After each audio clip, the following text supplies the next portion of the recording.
Olá você, da Uniguaçu no ar. Como é que você está? Tudo bem? Gente, nós vamos hoje conhecer um pouco mais da nossa Uniguaçu. Acompanhe a programação de hoje.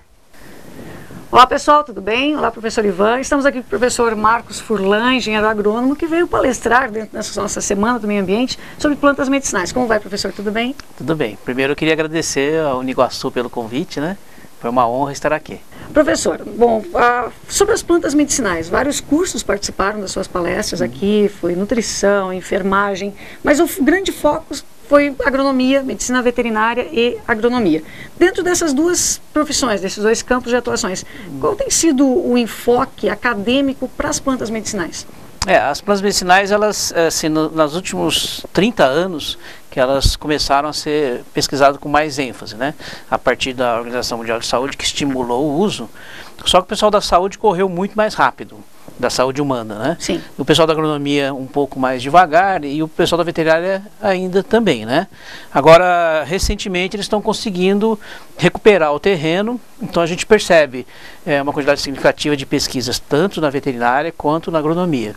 Porque a agronomia é essencial porque é ela que vai fornecer a matéria-prima.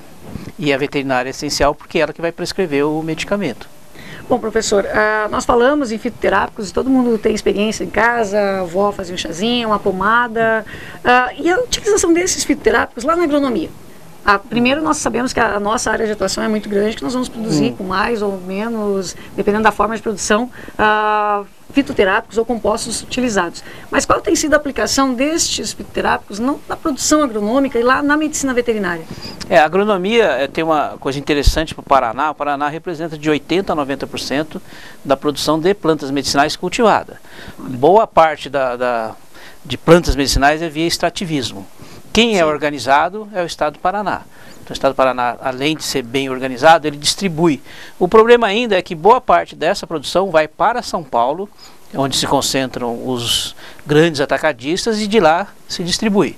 Mas o pessoal do Paraná também tem se organizado, às vezes até pequenos produtores, são mais de 1000 produtores, informar já o beneficiamento do produto, já quase agregando. Então ele não é só aquele, por exemplo, que entrega a planta seca. Então tem alguns que se organizam e entregam tintura, entregam alguns outros substratos para a indústria farmacêutica. Muito bem. E hoje o senhor falou só para a medicina veterinária da utilização. Qual seria a principal utilização lá do fitoterápico no tratamento de animais? A medicina veterinária ela é interessante porque ela, em primeiro lugar, é ela que vai prescrever, é ela que desvenda o sintoma, indica a doença e vai prescrever. Aí ela tem, o veterinário no campo, ele tem duas grandes vantagens.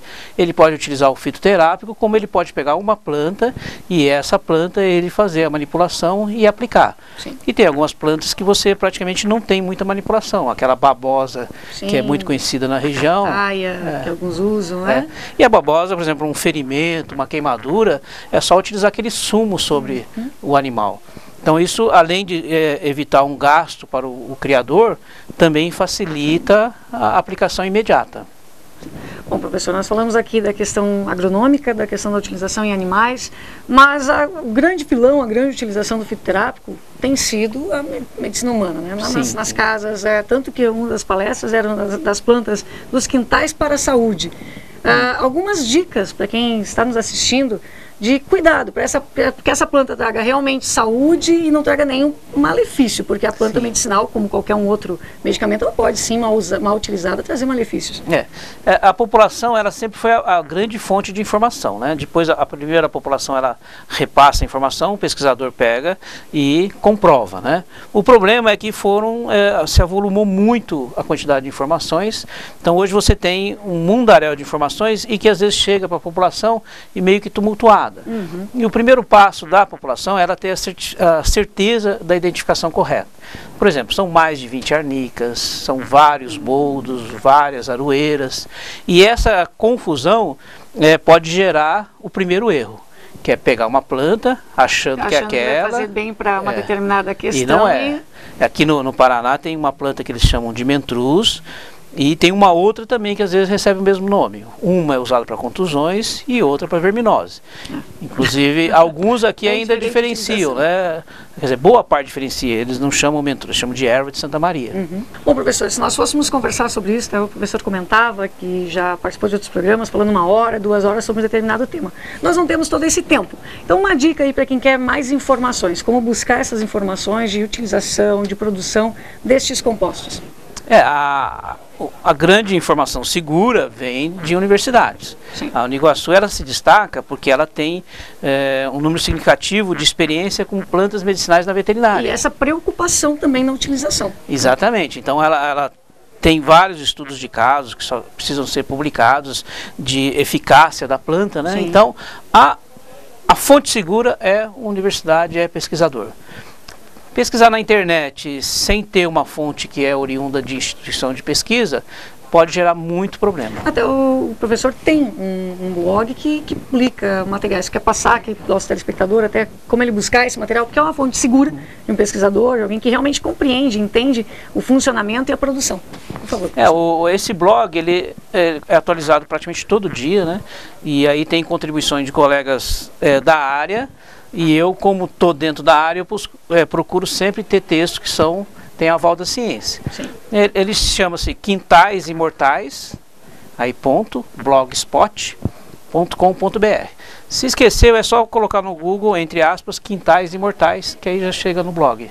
Bom, então mais dicas lá no Quintais Imortais, pode conversar com o professor, pedir informações também. E nós agradecemos mais uma vez a sua participação nessa Semana do Meio Ambiente, tratando de um tema que às vezes nós falamos, meio ambiente é conservação da água, são os solos, são as matas, e esquecemos do ser humano, dos animais, dessa relação que está sendo bastante trabalhada nessa semana. Obrigado, professor. Eu que agradeço. E foi muita honra estar aqui. Obrigado pessoal, até mais. Olha, muito obrigado por você acompanhar a nossa evolução, a nossa Uniguaçu. Gente, muito obrigado. Até a próxima. Tchauzão. Tchau, tchau.